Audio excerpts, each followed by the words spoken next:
All right, continuing on here, Ricky Flicks, we have the top five power ranked roles of Joaquin Phoenix. Ricky Flicks, you have, I think, seen more Joaquin Phoenix movies than I have.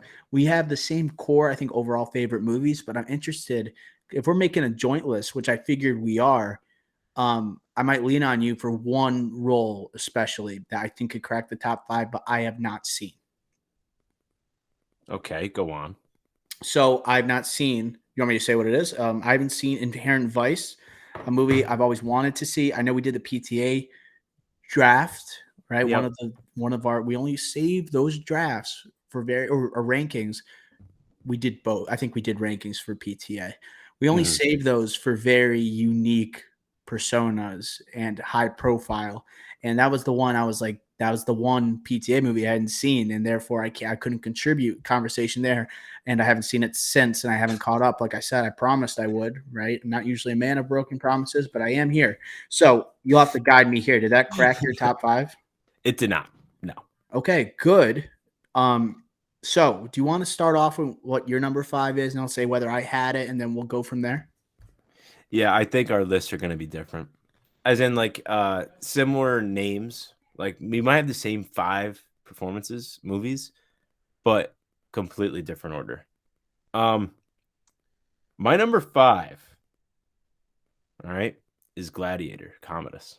Whoa, whoa! I have that number four, so actually not that different. Oh, okay. Okay. Yeah, all right. We're a decent start. Uh huh. I I view this as like a I'm here moment. You know, The this is breakthrough. like, yeah, the breakthrough. He, he was doing all this stuff, right? But this was like, yeah, it's like I'm here. He did Signs a couple years later with Mel Gibson when Mel Gibson wasn't crazy. He was like honestly like post Braveheart, huge. Mel Gibson was huge, but people forget like Gladiator is before Signs, even though he kind of looks younger in Signs than he does in He's playing a Gladiator. younger person, I think, True. in Signs, and he's supposed Yeah. to be the younger brother, like the well younger brother of a Mel Gibson. I thought that casting didn't necessarily work based on the ages, but it's Joaquin. Right. But I think this is like the one movie in this era, early 2000s, late 90s, early 2000s, where it's like completely different, out of place versus all the other movies Joaquin was in. Like you have, I don't know, The Village, Signs, The Yards, I don't know, We Own the Night, I'm thinking of. Like just completely like those movies, like, average movies, Mark Wahlberg They leading a couple feel of mid those. 2000s. Yeah, they feel the era. Non But like, IP, but yes, like big studio with big names attached alongside Joaquin. yeah, back when Eva Mendes was working, like The glory I days. it's just like, what? Like you have Gladiator here? But I think this is a staple, must be in the power rankings. I'm glad you have it close to me. Yeah, so I knew it was going to be top five. It wasn't going to crack the top three on my personal list because it's Russell Crowe's movie.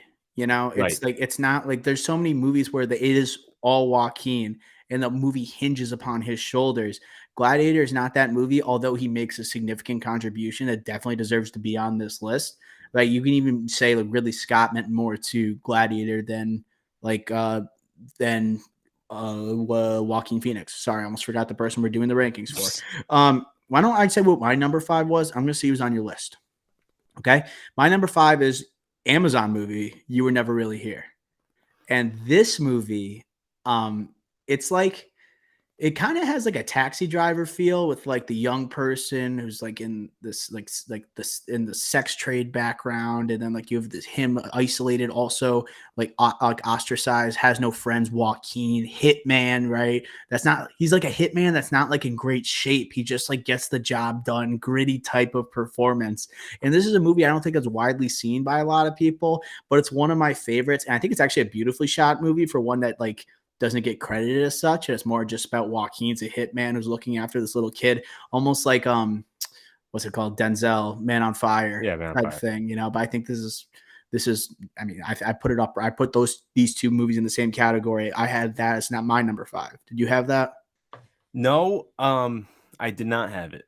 I had it as one of my two to. Ooh, I got to change my list. I forgot. I forgot a movie. I'm putting You Were Never Really Here at six. Sorry. Okay, I had it at 6 to 7. I think it's a great movie. I love how we brought it up. I think I watched it first, and then I was like, "Hey, have you seen this movie?" Just like non promoted at I all. love it. Amazon, right at the start of Amazon Studios. Um, really good, really good movie. Lynn Ramsey directed and also wrote it. Um, not really done a lot, you know. Not really. He's done a lot. Like really, Ratcatcher. We need to talk about Kevin, like two of her like more acclaimed work, but those are like she only's done like a few movies. So like Okay. this was like a pick and choosing. So like really great movie. Highly recommend if you haven't seen it on Amazon. Joaquin's a beast, but just also missed my top five. When I put this on here, I'm like, oh my God, I'm going to have a unique Joaquin Phoenix list. But then I remembered one of our favorite movies I totally neglected on this list. I think Gladiator should be 5. And I'm going to redo my list a little bit. Slide Gladiator down. I have The Master at number 4. Wow. Okay. I have the Master at number 2. Wow. Okay. So to I me, arguably had this at number 1.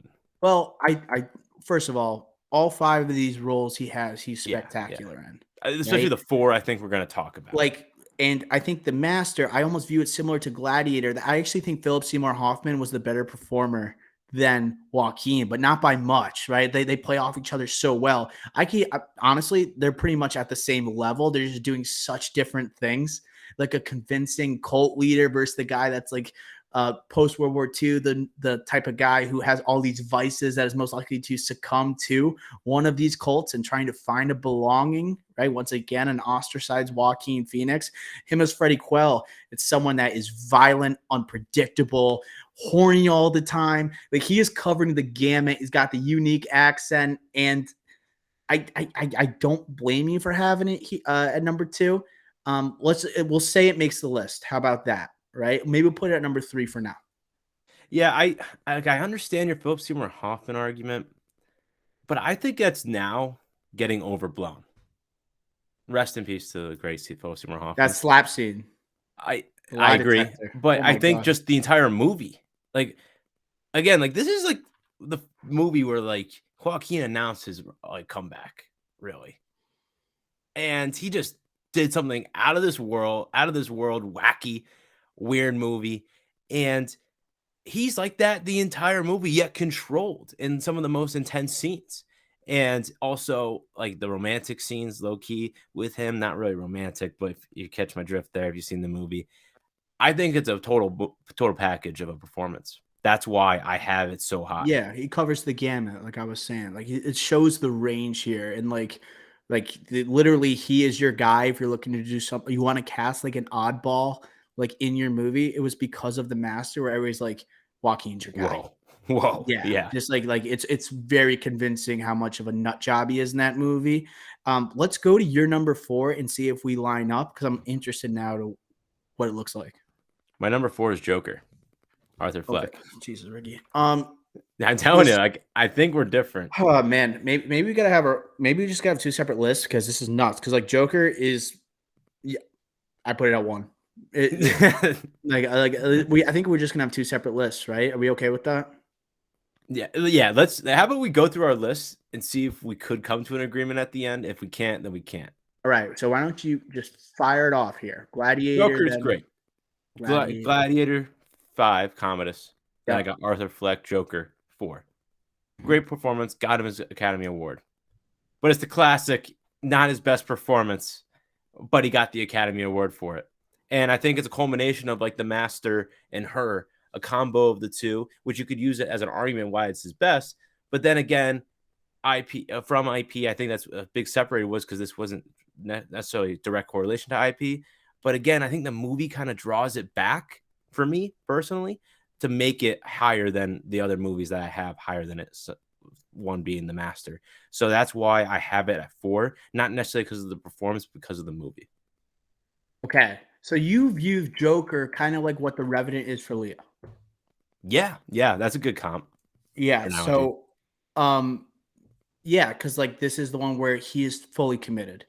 And it does when he was cast as Joker, we already handed him the Oscar. We were Right. like, "This is it. Like, congrats. Like, don't even show us the movie."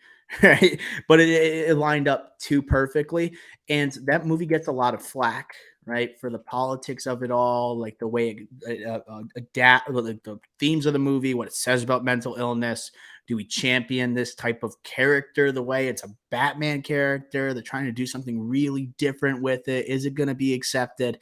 I yeah. So like Joker, I understand why you think it is, but I'm also looking at he was the reason that movie got nominated for 11 Oscars. You know, it's just like like if Walking Phoenix isn't in that movie, the legitimacy is not the same. I know there's other incredible aspects of that movie. Cinematography, I think, is good. I'm a fan of Joker. Score. Right, score is amazing, costume design, all of it. I think that movie is good.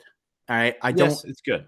Yes, and I just wanted to honor that performance. I thought it was well deserved that he won it. It wasn't like it wasn't something, and that was a tough Oscar year with like Leo being nominated, Adam Driver for Marriage Story. Like that was a stacked lead actor year, and he still was the runaway victor, which is why that's my number one Joaquin role.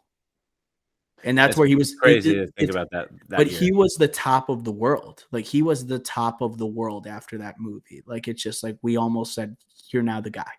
And his After Oscar Joker. speech was about goat's milk. That's what we remember. No, man, I'm not. Yeah, my personal list, my top three are pretty like real, like some of my favorite movies I've ever seen. Yeah, I know. I now I know what's going to be your number one. But why don't you just list off what your third was? Because I'll say what I had. I pushed. You were never really here to put Gladiator at 5, Master at 4, and then I'll let you say number 3 because I don't want to potentially spoil your number 1. Okay, well, I said my number 2 because you Right. had it at number 4. So my number 3 is Her. I think this is another one where the year after The Master, where we just talk about like his comeback post rap career, and Her was like, okay, the exact opposite of The Master. Like, have this guy introvert fall in love with AI Scarlett Johansson. What, like, unbelievable command, like by himself most of the time, talking to a computer, yet can put up a performance with the best of them. And I think The Master was like maybe looked at as like, okay, like he's back, but and he can play an outrageous character, wacky, but like, can he actually be a controlled, fantastic actor? We saw glimpses of that in The Master, but like, can he do that for a full movie? And this one, Spike Jones was able to control Joaquin and this environment and the type of movie that we haven't really seen in the 21st century, where yes, there's been a bunch of AI robot type, like taking over the world type movies, but this one was just so unique, and Joaquin was at the central core of that. So, and also Mhm. battling his own demons with prior ex-girlfriend and everything going on with him. So I thought it was a masterful movie, masterful performance. That's why I have it at number 3. This is my number 2, and I think we got to make something distinct here. I don't know if you're doing like greatest roles or your favorite ones, because I think I'm doing like his greatest performances, and I think you have a bias towards what I know is going to be your number 1, and your number 1 is my number 3.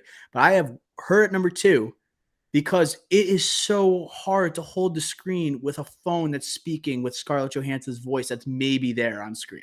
You know, Right. that's maybe like you're talking to. Like he is truly holding that movie on his own. And that is a year, I believe Her was 2013, which Yeah. I believe Yeah. is a year after The Master. And this Right. is where you saw like Joaquin, look at this range right now. He can play like this like unpredictable maniac, right, in The Master. And then he could be this quiet, reserved, timid guy who can only have a relationship with someone over, right, their voice and over their, like, it's like a movie that really sparked this idea of artificial intelligence and like popularized different movies during this time. Like there's always been movies on AI, but this one they made it's not like a sci-fi like you see with like Steven Spielberg. It kind of is similar to like Steven Spielberg's artificial intelligence, but like it's a romantic story, right? It's Right. someone that is in love with this character that's not even here, that's completely computerized. And it's Joaquin. It almost is like his Castaway, where it's just him and it's just, I don't know, it's just he's a loner. And I think it's the hardest thing to do, you know, and it has a very particular vibe to that movie. I think he nails it. He fits in perfectly. That's why I have her at number 2. I already said my number 1, so why don't you just reveal your number 1, which is? Well, before I say that, I also Oh, wanted to comment. I'm sorry, you did a great lead up there. But I don't know if I'm going to be able to say this again. you're missing your cues this entire I episode, know. bro. I told you, Bo's Afraid messed me up. It messed me up. I didn't take mushrooms, but maybe I did subtly. I don't know. But I did want to mention this run because the 2010 documentary I'm Still Here comes out, right? And then you get uh The Master, The Immigrant, which critically did well. Jeremy Renner when he was in his bag still. James Gray movie. Haven't seen it. That's a miss for me. So can't put that here. But then you have Her, Inherent Vice, Irrational Man, all in a row. And you were never really here. So like just an unbelievable run for Joaquin in the mid 2000s. For And a just guy gotta who was appreciate retiring, you know? right, trying to be a rapper. So got it. That's why the comeback when I mentioned on the top billing, a joke, but low key, great comeback. Now back to the cue that you put on me. Yes, you are right. I am very biased towards this movie. You can't say your number one is a better performance than Joker or Her. Like I put it, I like was a little biased myself, and I put it ahead of The Master. He sings better than Johnny Cash. Say it. Say the movie. Walk the Say line. it. Yeah. He sings better than Johnny Cash. I have his music from this movie downloaded on my Spotify. It's that good. Me too. And again, it's a biopic. It hits home. A complete arc. It's not his best performance. I know. But I had to put him in my number one to continue to praise this movie and how, yes, 2006, tough year at the Oscars. Was never going to beat Philip Seymour Hoffman's Capote. Heath Ledger was nominated for Brokeback Mountain. Maybe I still say it should have won. I like out of that crop. Come I think on, it should have Philip won. Seymour Hoffman accent and Capote. I don't know, man.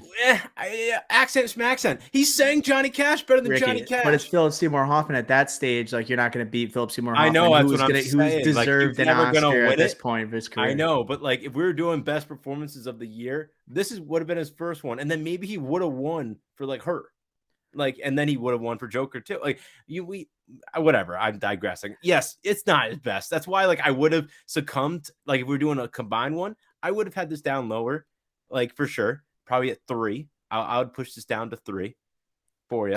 I do for my personal top 5. I'm putting it at number 1. I do think that it's with the recent music biopics, this one people always harken back to because it's the idea that he taught himself how to play guitar, that he is singing the songs himself, and it was, I guess, one when music biopics weren't that popular. It was like Ray came, then Walk the Line, and then we kind of had this period of time. I mean, we had the Bob Dylan I'm Not There that came out, but that was very unique storytelling for a biopic. And we got the Bob Dylan one coming soon, by the way. Chalamet and James Mangold, right?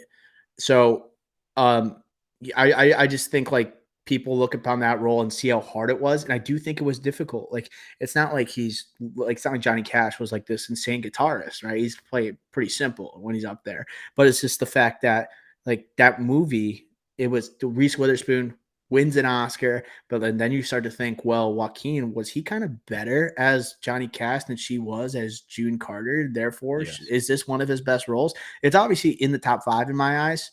I just think Her is more difficult. Joker, it was very difficult, especially when you're in the shadows of a Heath Ledger, right, who's already played the character, and yet you were such a runaway in a tough year for an Oscar. That's insane. That's why it's his number 1 role of all time. And it's not the most widely accepted movie, but you cannot deny what he put into that role. So that's why I had Gladiator 5, The Master 4, Walk the Line 3, Her 2, Joker 1. And then you have Gladiator 5, Joker 4, Her 3, The Master 2, Walk the Line 1. I think we have to have separate ones. They're two different, which is good. What did you have The Master again? 3 or 4? 4. But like I'm willing to negotiate The Master to go down to 3. Right. And like, because Walk the Line, I am partial to. I would negotiate. I have a Walk the Line poster. If we did do a combined one, there's a solution here. Read me what this combined solution would be. Her would go to number 1, which neither of us had, but we both had it at 2. No, I had it at 3. You had it at 2. Combined, that would go to 1. Joker would go to 2. Would The Master be 3 then? And it's got to be separate. I'm not having Her as the number 1 list on the podcast and a graphic we put out. Honestly, it would draw some attention to the movie. It would draw some attention, but I think like I just said Grogu should have been a Mandalorian. Yeah, I once again, I said in a comment, Out I of do not context. co-sign this. I It do was not out of co-sign this. context. It was not out of Yes, it context. was. Sort The of. point was he should have been a Jedi after the last season. Yeah, It should have. I can't put a 5-minute clip on Instagram. There's no Yeah, yeah, I IGTV know, I anymore, know, buddy. I know. But that, you're like, oh, I did not co-sign. You're the one that put out the clip, buddy. It was a good clip. I I knew know. That's what people I'm were going to saying. Her at interact with number it. one would be a good social media graphic. So what do Well, you want to do? okay, Do you want to two separate, or we'll share one? I'm fine doing two separate. But if we did do a combined one, the math adds up that her would be our number one in accuracy. The math does add up in the law of averages. The law of averages, her would be number one. Maybe that's how we do it then. Maybe we do it. Yeah, like her would be number one. Okay, Like, so make the list now. What's the group list? it would be her, Joker, Walk the Line, The Master at 4, and then Gladiator 5. All bangers. All bangers. All bangers. Nope, won't do it. Her can't be number one. Sorry. Can't You do need it. a co-sign on this, so I will take that, but I just want that on the record. That would be the law of averages. Yeah, no, it's okay to be different. We don't have to see eye to eye, and I'm just not willing to have her as my number one Joaquin Phoenix role when he played the Joker. Sorry, I can't have it. I cannot have it. Can't have it, won't have it. I'd be more comfortable if Walk the Line was one, and then her. I just can't have her as number one. This is not the defining Joaquin role. All right, so that's going to do it for our power rankings of Joaquin Phoenix roles, and that's going to do it for episode 213 of The Drive-In. We got a very exciting week coming on TDI. We have our Wednesday deep dive. We are going to be going into the career of one James Gunn, how he starts off from Scooby-Doo and now finds himself at the head of DC Studios. He's had a very storied run, one that is kind of chaotic as well, and we'll dive into it. Make sure you tune into the pod. If you want to check out our previous deep dives, we've done the Affleck versus Damon relationship that we did ahead of Air's release. Check it out on our stream or on our YouTube. We also did our A24 deep dive ahead of Beau is Afraid from last week, also on YouTube. So we have that Wednesday deep dive, and then Friday we got the checkup trailer roundup. Leading into the preparations for Guardians of the Galaxy Volume 3, we're going to have a throwback review of the first Guardians next Monday, and then we have our 10 bold predictions leading into the film release. So make sure you're also following us on our socials at The Drive-In Pod on Twitter and Instagram. Check up, no pun intended, with Ricky Flix's graphics. Let's make sure also we're staying tuned to the latest movie news on Twitter. Also, make sure if you're watching on YouTube, like, comment, and subscribe. If you comment, we'll comment back. YouTube's been humming. All right. Tell your friends. Keep up to date with our latest videos. That's going to do it for episode 213 of the Drive-In Podcast. For Ricky Flix and Dr. Rowe. Until next time, we will smell ya.